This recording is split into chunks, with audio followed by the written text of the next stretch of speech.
back, YouTube. Please make sure y'all hit that like button and subscribe to my channel. It really helps me out a lot. It helps me motivate and keeps me going. So today we have Little Mermaid critical drinker opinion about it. I'm actually waiting. I can't wait for him to bash this movie. I didn't pay for this movie. I actually snuck and saw it with a friend. We was actually watching Fast 10, and then our movie ended, and then we went to go see Little Mermaid. We just walked in the theater just to go walk in and see it because I felt like if I paid for it, I would have been pissed. But I didn't pay for it. I actually watched it for free. We walked in there, and I was curious, and I sat down, and yeah, let's hear what the critical drinker says first, and then I'm gonna tell y'all what I think and add my stuff to what he said. These days, it seems like there's no depths that Disney won't sink to in their relentless pursuit of profit over artistic merit, and truly, there's no better example of this creative abyss than their endless live-action remakes of their most— Wait a minute, hold up now, critical drinker. We might have a problem. Hold up. Some of these are not trash. Hold up, I'm gonna tell you right now. These two are actually pretty good. This one's most definitely good because this came out when I was a kid. This one's trash. The rest of these are trash.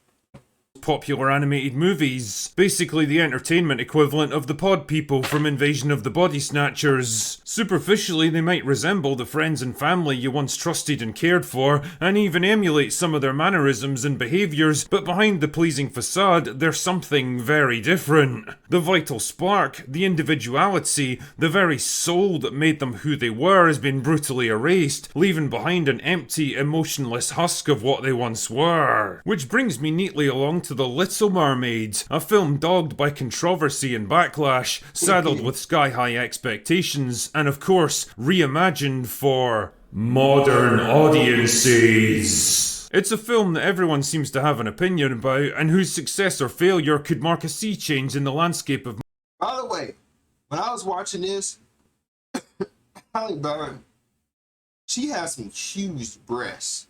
I want to know how did they have her breasts and all this CGI.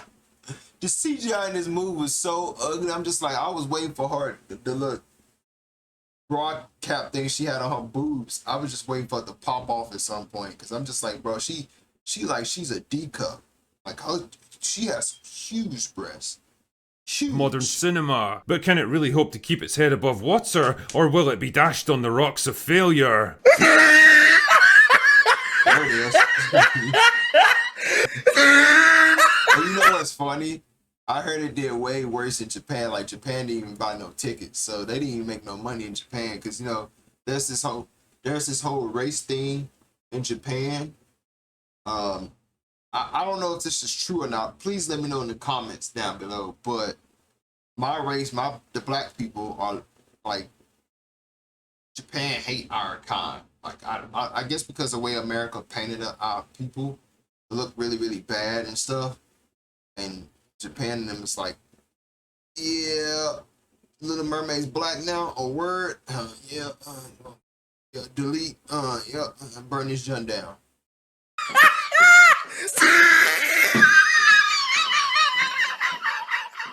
The Little Mermaid is basically a case study in why live-action remakes of beloved animated movies are a fucking terrible idea. It's slow-paced, bloated with near— And by the way, I don't have a problem with the actor. She's actually, I mean, she's still, well, she's trash as an actor, but she can sing.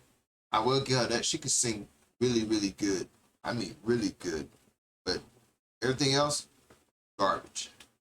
nearly an hour of unnecessary padding, filled with dogshit CGI. Oh, one more thing. I'm sorry to keep pausing. The red hair for it does not work. I remember I made a video about this on my YouTube channel. And this is for black women or peanut butter complexion women. They like peanut butter. You cannot put red hair on a black woman. It just does not look good. It is like very, very like 1% chance that they can pull it off and make it work. I have a girl, she's white, blonde hair, blue eyes, beautiful. She works out, athletic, big booty. I'm actually gonna go on a date with her tonight, but she looks gorgeous with red hair. Black women, no, that is it's like putting broccoli on top of a potato and saying, oh, that looks good. but in actuality, it's not.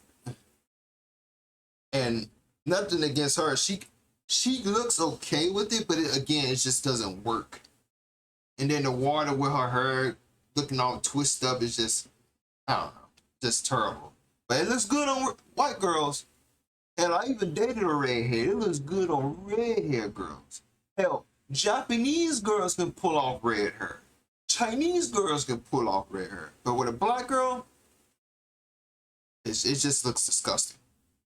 It's like when I was working at my job yesterday and they made this Dr. Pepper ice cream. I was just, that just doesn't sound good. That looks like it was rendered on a PlayStation 3, populated with veteran actors that look embarrassed just to be in it, or bad actors that look excited to be in anything, a soundtrack that's an uncomfortable mix of tired rehashes of classic songs and gratingly awful new ones, and of course awkward reworking of iconic moments to make sure the film adheres to the message. In short, The Little Mermaid is just another shitty, soulless, pointless Disney remake whose only real accomplishment will probably be an upsurge in support for the original animated movie. Anyway, what the hell, give me a ship and 50 stout men because we're sailing into dark waters with this one. And you know what's crazy? How is this movie, because I read an article, they paid $200 million for this movie. This movie don't even feel like $200 million. Yeah, like you said, it looked like it ran through a PlayStation 3. Just with a bunch of CGI cutscenes. That's all it is. Terrible.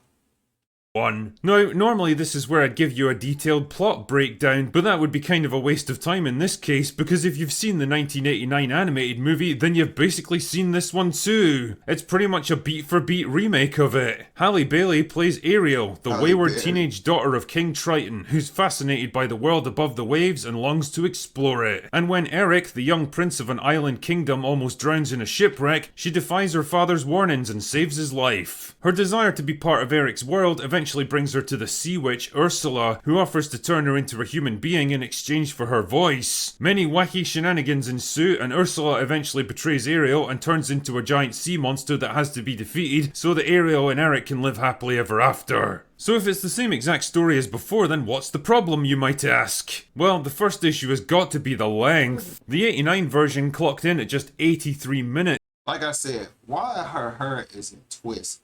I do not know why they did this. That made it so worse. Like, do y'all see where I'm going with this, right? Without ever feeling rushed or jarring, which is fucking impressive considering how much it manages to cram in plot-wise. If you're gonna make a black mermaid, make her right.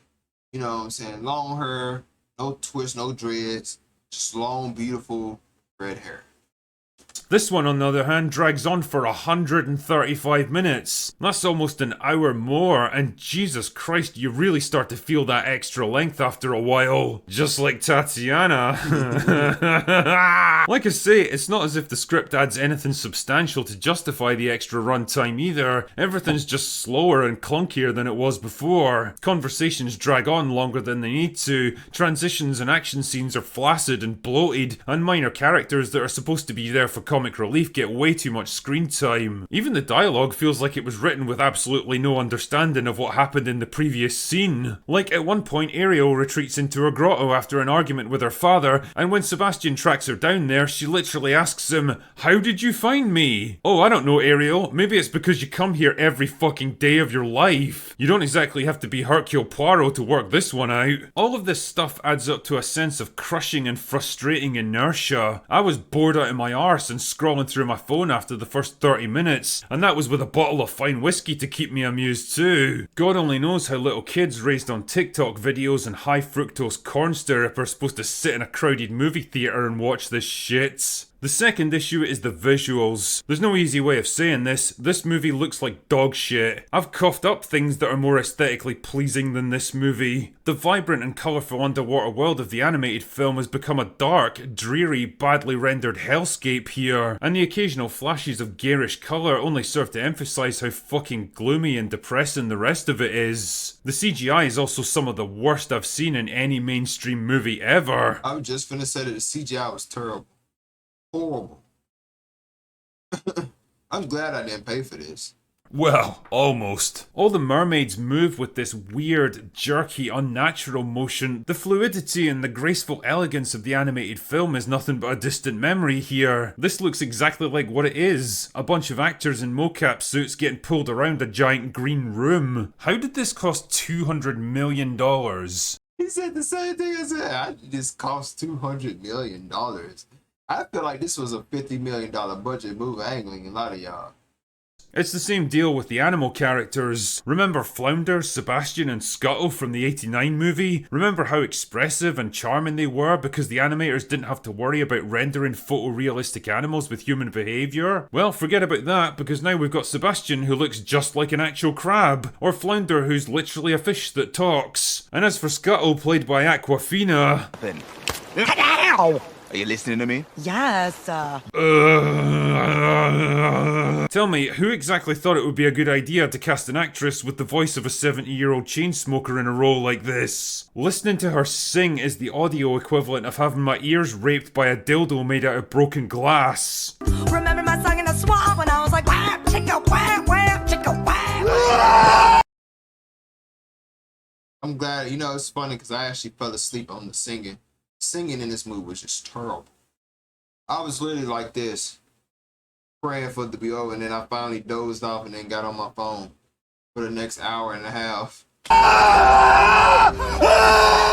third issue is the performances. Let's be honest, Halle Bailey was always going to be a controversial choice for Ariel, and I can't shake the feeling it was done to send a message or tick a box rather than make a faithful adaptation of the source material, but whatever. I mean, you can tell that she's a professional singer because she nails all the musical numbers flawlessly, but as for her acting skills... Terrible. Well, she seems happy to be there at least. Prince Eric fits neatly into the mold of soft, meek, placid, ineffectual, and easily dominated modern Disney leading men, carefully constructed so as not to offend or threaten anyone in a modern audience. He's written without an ounce of agency, charisma, or self-confidence, and portrayed exactly the same way by an actor with all the magnetism and screen presence of Warwick Davis in the Willow TV show. Can't have those pesky men getting ideas above their stations, eh? Also, I've got to say that the unspecified island kingdom he belongs to is the kind of place that could only possibly spring from the mind of a modern Hollywood writer. Like, the general landscape and climate seem to suggest a vaguely Caribbean location, but most of the people who actually live there are white. The clothing, culture and general technology levels are roughly in line with 18th century Europe, but the Queen of the Island and Eric's mother is black, and the Prime Minister is Pakistani. What the fuck even is this place?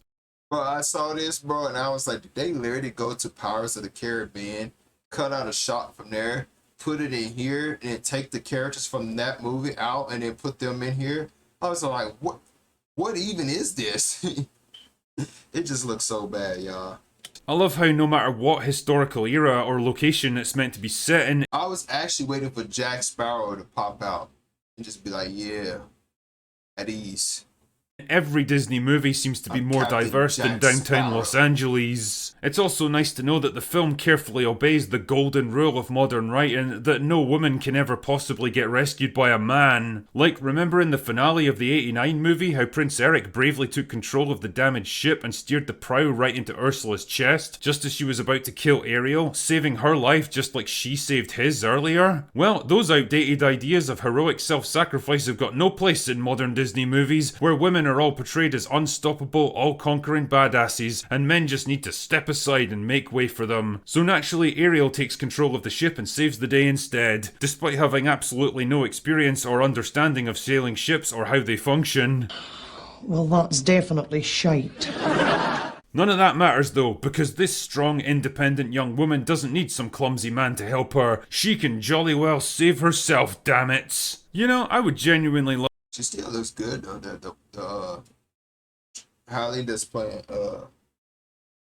the mermaid, she still looks beautiful. Just Not the right casting at all. Love to know what these people think romance is supposed to look like in current year, because movies like this are actively killing the very concept of it. Weirdly, the best aspect of this film for me was Melissa McCarthy as Ursula, who's just as devious, manipulative, and delightfully malicious as she was in the original. She's evil and she fucking loves it. And when Melissa McCarthy is the best thing in your movie, you know you've got fucking problems. All of these issues add up to a depressingly pointless, cynically soulless kind of movie that's really just a longer, less colourful and less entertaining rehash of the very thing it's trying so hard to milk for nostalgia. A film that fails to be either good or original, because the things it does that are halfway good aren't original, and the rare moments of originality aren't good.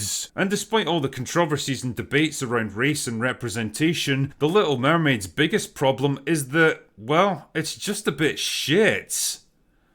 Anyway, that's all I've got for today. Go away now. Yeah, Drinker, man, I feel your pain, man. I didn't even pay for this movie. We snuck and saw it. We just walked in there. We just like, let's check this movie out and see what it's about. We go in there and just like a great old piece of trash. Garbage. Dookie. And yeah, it wasn't good. It just didn't work, y'all. I'm telling y'all, it just did not work. I'm glad I didn't pay for this. I don't care what y'all call me, but man, it was garbage. But anyway, make sure y'all like and subscribe, hit that notification bell. Let me hear you guys' thoughts and comments at the bottom. Let me know what you guys think. Let me know if you guys want to go see this movie. If not, that's perfectly fine, because the Critical Drinker just said it's garbage, so don't waste $15 to $20 going to go see this. And by the way, a friend of mine actually told me in Hollywood, he said companies actually buy up tickets to make it look like people are actually going to go see this movie to try to give it a good rating. And if they are doing this, you are trash Disney and anybody else that does this. That is first of all, that's a waste of money. If you're gonna do that, you might as well donate that money. Hell, give me some of that money, because you don't spend almost tens of $15,000 of money on some tickets that nobody's gonna care, because they're gonna go see the movie to check it out anyway. But still, like, give us that money if you're gonna waste it like that. But anyways, guys, I'm out of here.